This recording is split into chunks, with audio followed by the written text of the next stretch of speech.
Ассалаумағалейкум. Саша Буран Коэнш нөмірде кім? Ол мұсылман ба? Қазаққа қандай қатысы бар? Деген сұрақтарға жауап іздеп көрдім. Ендеше сіз үшін тек біздің видеоны бағалау, ал біз үшін қуаныш. Арнаға жазылсаңыз, сонда сіз қазақ медиасының орыстардан кем түспейтін дәлелдейсіз. Ал ендеше видеомызға кеттік. Саша Буран Коэн, ағылшындық комик, 1971 жылы туылған. Лондон, Ұлыбритания, британдық актері. Борат, Бруно, диктатор фильмдері арқасынан танымал атанған. Саша осы күнге дейін кино саласында 24 марапатқа ие болып үлгерген.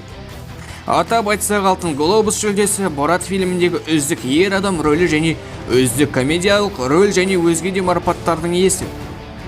Айта кетейік, Борат фильмінің тұсаукесер қарсаңында Австралия Сидней қаласында жағдайлардың бірінде Борат мүсіні қойылып, Қазақстанның туы флешмобпен ұйымдастырылған болатын. Алайда жаппай Қазақстан наразылығын тудырып, тұрғындар әлеуметтік желілерде мен туымды мақтан етемін атты флешмоб ұйымдастырған. Бұл жай ғана комедия. Менің фильмімдегі Қазақстанның шынайы Қазақстанмен ешқандай байланыс жоқ. Қазақстанда Америка құрама штаттарының ешкім біле бермейтін аталмыш елді таңдадым. Бұл бізге жабайы комедиялық жалған әлем құруды мүмкіндік берді. Нағыз Қазақстан Боратта көрсетілмеген. Мүлде ұқсамайды. Заманауи мақтан тұтатын қоғамы бар, көрікті ел. Деп Сашаның сөзін келтірді басылым. 49 жастағы Саша Буран Коэн 2010 жылы Айля Фишер есімді актрисаға үйленіп, бүгінде 3 баланың әкесі атанып отыр. Осымен қойылым бітті. Біз оны қанша даттап, күйе жаққанымызбен ештеңе өзгерген жоқ.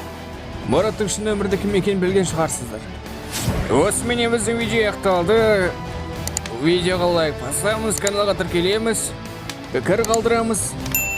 Әр пікірге лайк басып, ендігі видеода пікіріңізді видеоға шығарамыз. Талқылаймыз, талдаймыз. Қош сау болыңыздар.